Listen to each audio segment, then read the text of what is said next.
That's Theia from her new album, Girl in a Savage World. We caught up with Theia just as she was about to take a flight to Auckland to celebrate the release of a record she's very excited to talk about. So, Theia, is it really such a savage world out there? Oh my gosh, absolutely! It's a freaking savage world. I feel like the yes, the world is indeed savage. Period.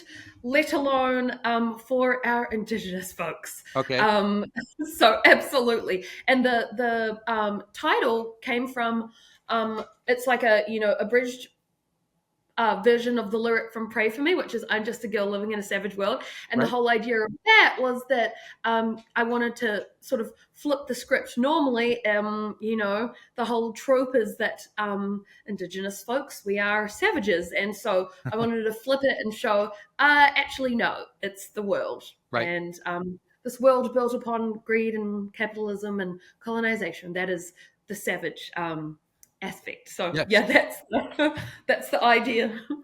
Yes, because me being an American person and the indigenous folks of North America were often referred to as savages, especially in the movies and stuff, for the longest period of time. And yeah, it's definitely something they've had to deal with, right? 100%, and that sentiment is echoed through most Indigenous people groups. The records call us savages. All right. So let's start with "Pray for Me." That song, I think, came out originally like at the beginning of 2023. So, and here it is on the new album, and like you say, you've taken a lyric from it and titled the album. So why is that so important to you? Still, 2 or 3 years later. Don't pray for me or put me under your spell. I'm just a girl living in a savage world. Living in a savage world.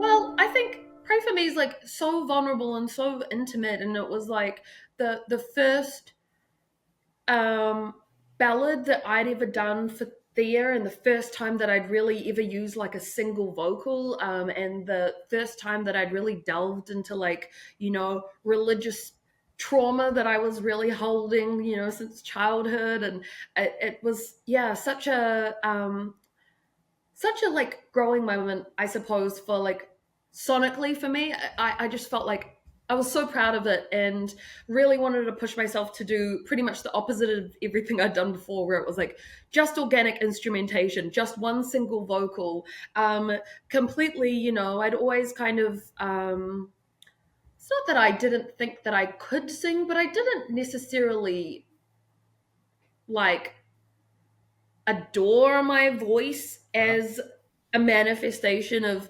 myself. And Pray For Me following Pekahu really just filled me with I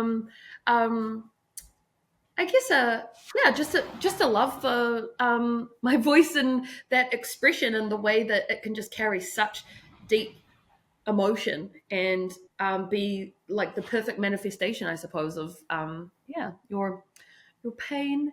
And it's just a very special song to me. So it kind of opened the like yeah I feel it kind of opened the lid Right. on my creativity, and not feeling like beholden to big prod moments and every layer that I ever could. It's like there's beauty in like stuff being really hardcore and being so layered and just being, really thick and punching you in the face, like Hoki Whenua Mai, for example. But there's also such beauty and tenderness when you're discussing such heavy subject matter and stripping it all back as well. And so I guess that's what I really wanted, and it made such perfect sense when you look at the album in its fullness for it to be in there. It's the only it's the only song that was released that existed on the record Yep. prior to everything else. Everything else is brand new Yeah. compositions. So that was produced by Joel Yeah. Mulholland. The rest of it is Abraham Kunin. So tell me about working Yes. with Abe. What does he bring to the table?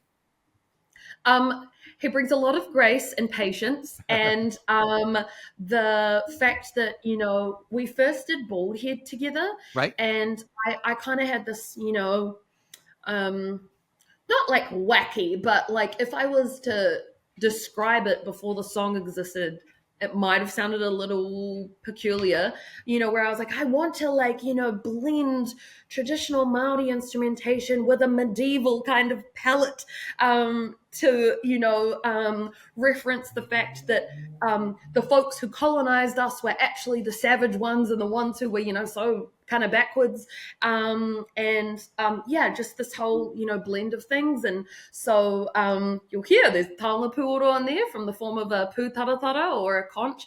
There's accordions, there's like I just wanted to meld them together, and in an anthem for the government.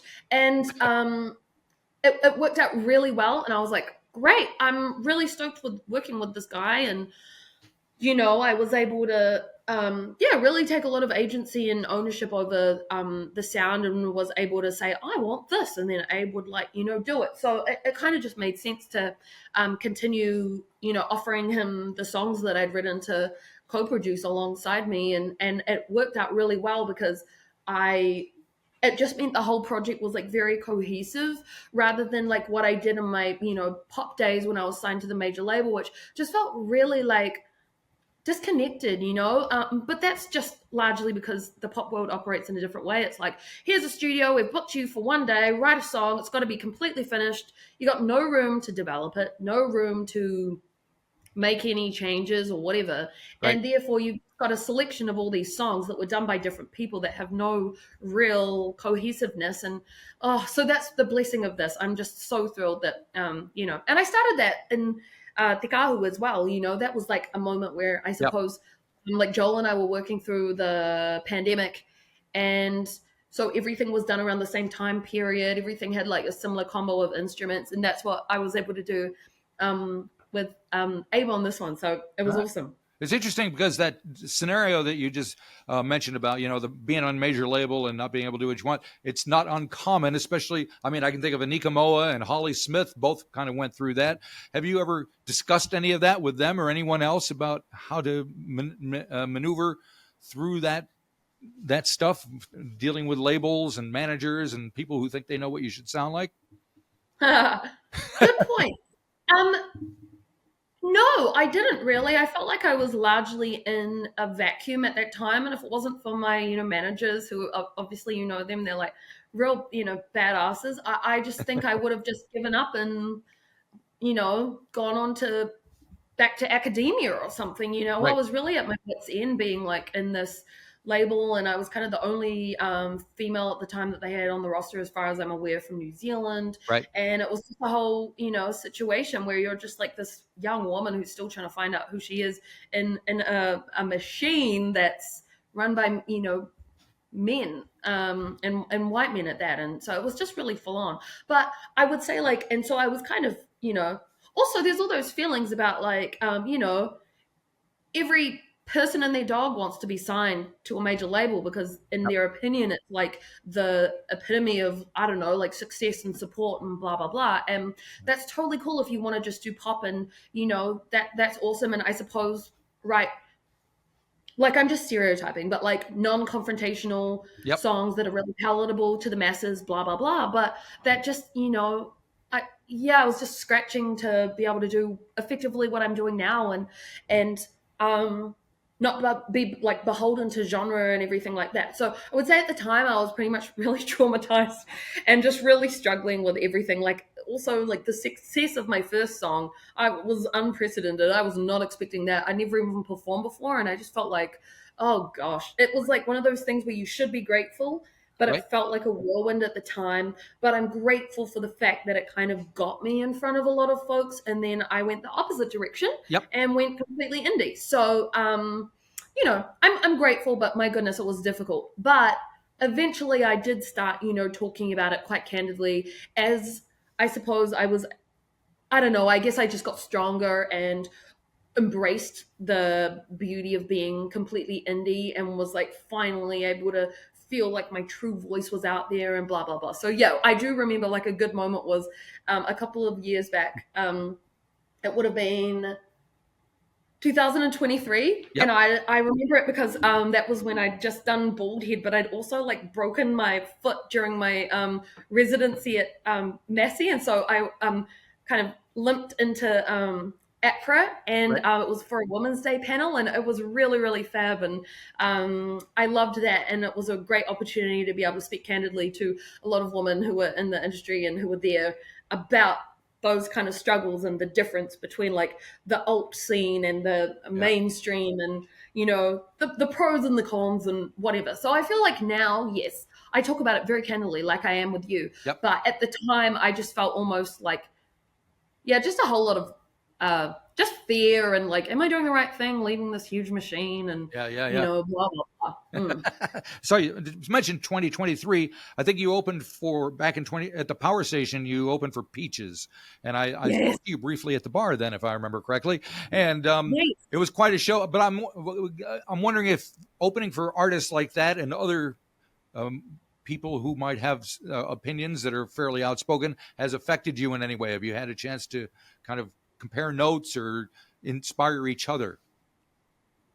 I still talk with Peaches on Instagram, and Oh, that's great. she's so lovely. She's really fab, and yeah, I would say it was like a really memorable and kind of like iconic moment for myself to do that support slot and rock up and experience. I just felt like it was a really good pairing, because sometimes, like, you know, everyone knows the slog of being like a support artist, like no one's really there to see you, everyone's there to see the main act. But I felt like, my goodness, like it was just such a blessing, like everyone who was there and who like watched my set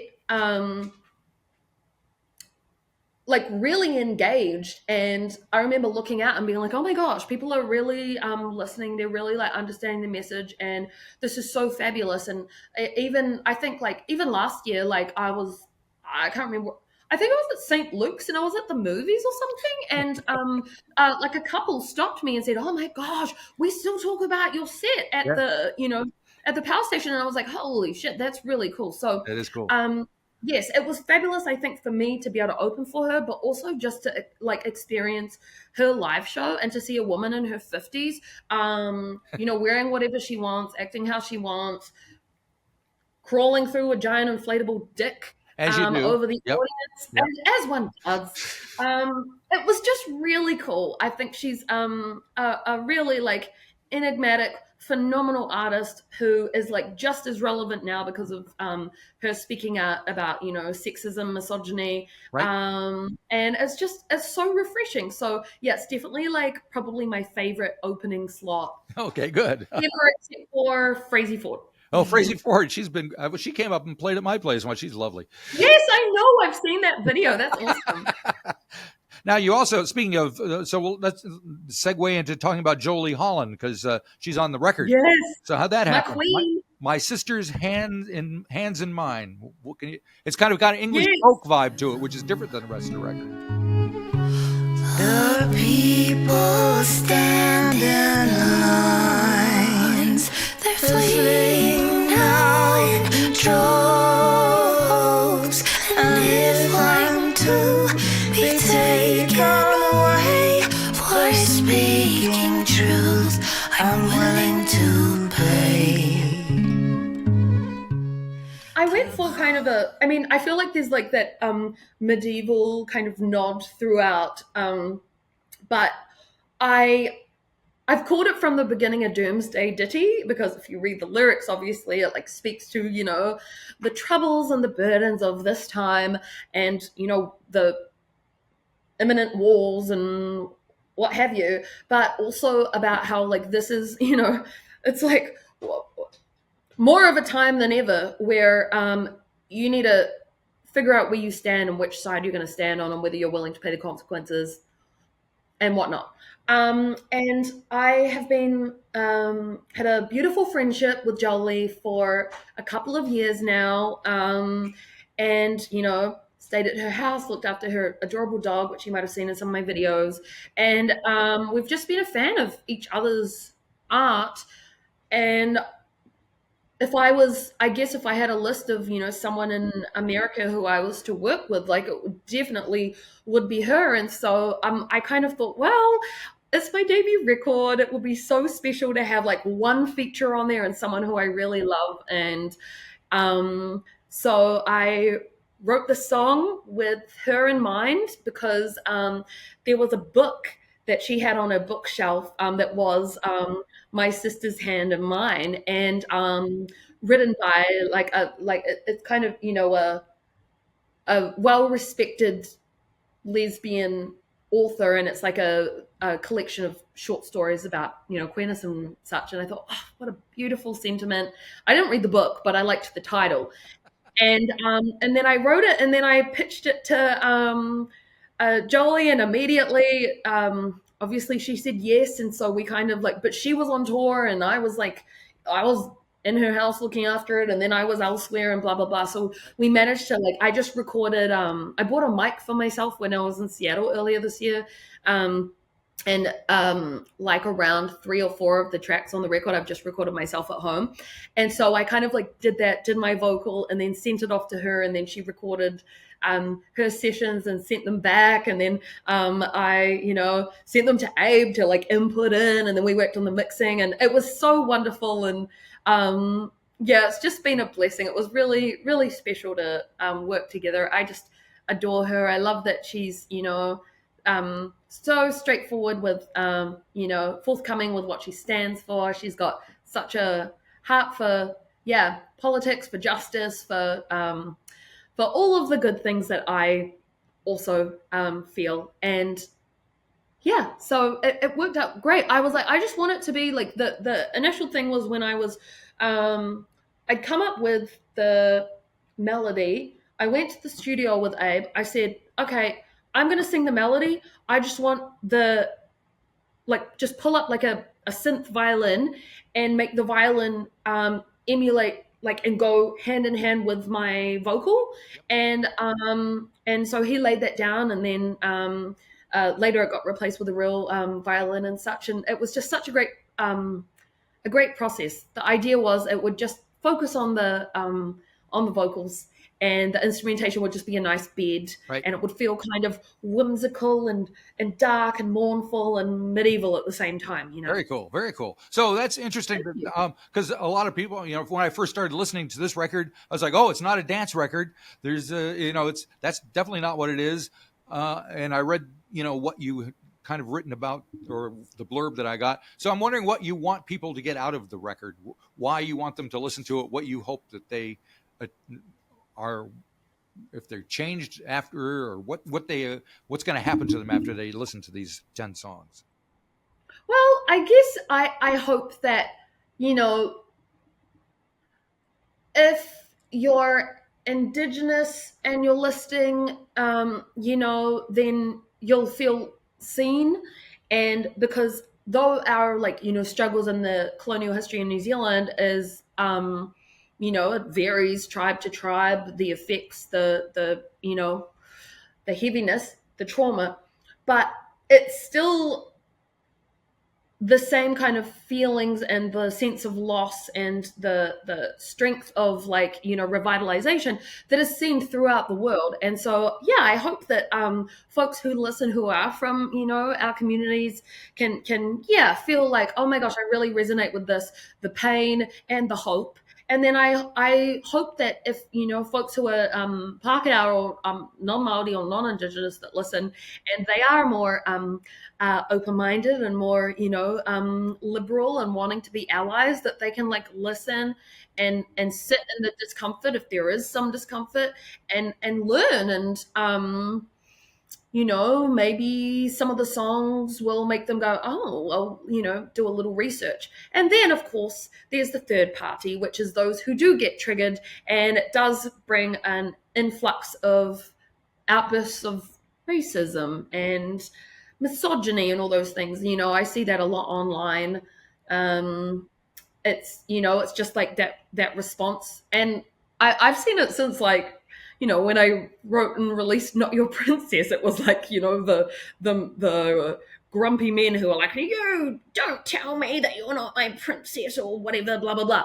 But I guess, yeah, that I just want it to be whatever it needs to be for different people. And if it's provocative and it causes unease, then I think that's great, because that's what art is meant to do. I want people to be uncomfortable, and I want people to be filled with hope as well, But the main thing, I guess, that I hope people see or hear or feel is the last line of the last song, which is, I will sing till my last breath, I will not let them forget, I will not let them forget.